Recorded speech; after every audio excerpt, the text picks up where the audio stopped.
Dumangas, ang banwa nga puno sang kinaiya kag kasanag kung sa diin ang kultura kag kauswagan nga nagapalabot sa aton tanan.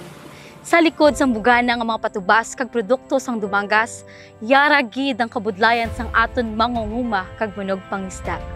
Sa baylo sang ila kabudlayan, Dumangas na agom ang bugana nga patubas kag mga produkto nga aton ni kapabugan.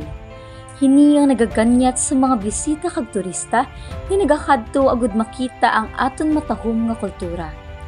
Ang aton mga mangunguma kag manugpangisda ang dapat maging sentro sang atensyon kay sila ang nagapadayon sang aton kinaiya kag nagahatag inspirasyon sa mosunod nga henerasyon. Ini nga kultura hindi lamang nagapabugal sang aton tagipusoon kundi nagapasanyog man sang aton banwa.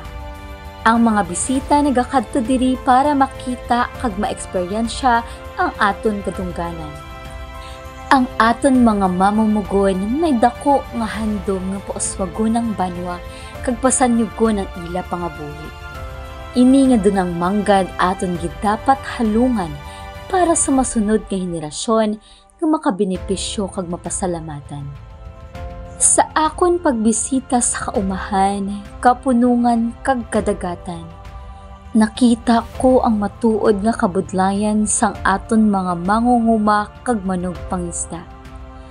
Ginatubang nila ang init kag ulan para lang magbunga ang ilang mga pangabudlay. Apang nakita ko man nga madamo pagid ang kinahanglan naton himuon para buligan sila kag mapatigayon ang ila handom. Bilang kandidata sa Miss Hawas Festival Queen 2024, kaupod ang leader sa mga pamatanon, ginatuyo namon nga isulong ang mas masanag nga buwas damlag para sa aton kultura kag turismo, pinaagi sa paghatag pagpasidungog sa aton mga mangunguma kag manugpangisda. Ilang isa ka pamatanon, may handom ako halinpas ang akon pagkabata nga mabuligan sila kag mapaayo ang ila mga pangabuhi.